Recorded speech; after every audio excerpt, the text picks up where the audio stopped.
एक बार का जिक्र है कि एक मुसाफिर सच्चाई की तलाश में निकला। उसके पास इल्म की बड़ी बड़ी किताबें थीं और वह समझता था कि वह सब कुछ जानता है। वह बस्ती बस्ती घूमता रहा, पहाड़ों की चोटियां पार की और रेगिस्तानों की खाक छानी, मगर उसका दिल प्यासा ही रहा।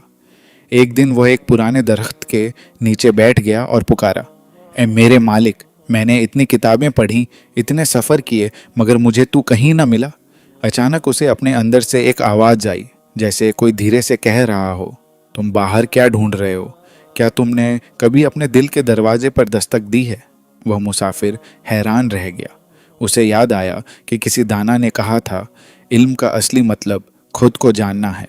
अगर तुमने खुद को नहीं जाना तो तुम्हारा सारा मुताला बेकार है। वह मुसाफिर अपनी किताबें वहीं छोड़कर अपने अंदर के सफ़र पर निकल पड़ा। उसे एहसास हुआ कि वह तो एक ऐसा कतरा था जिसमें पूरा समंदर छुपा हुआ था, मगर वह बाहर पानी की एक बूंद को तरस रहा था। उसने देखा कि दुनिया तो एक ऐसी खिड़की है जहां हर कोई आता है, देखता है और गुजर जाता है। यहाँ रहने के लिए कुछ नहीं है। असली घर तो वह है जो मोहब्बत से बनाया जाए, क्योंकि महबूब का घर तो इंसान का दिल है। उस मुसाफिर ने अब लकड़ियाँ काटना शुरू कर दिया। वह जंगल जाता और सिर्फ सीधी लकड़ियाँ चुनकर लाता। किसी ने पूछा, तुम टेढ़ी लकड़ियाँ क्यों नहीं लाते? तो उसने मुस्कुराकर जवाब दिया, जंगल में टेढ़ी लकड़ियाँ बहुत हैं, लेकिन मेरे महबूब की चौखट पर कोई टेढ़ी चीज़ दाखिल नहीं हो सकती।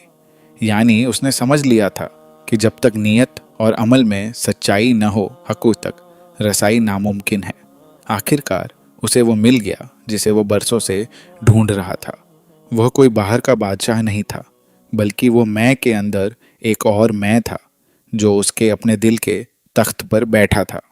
उस दिन उस मुसाफिर ने जान लिया कि तेरे इश्क में खुद से बेगाना हूँ मैं, मुझे बस तेरी जुस्तजू, तेरी आरजू है।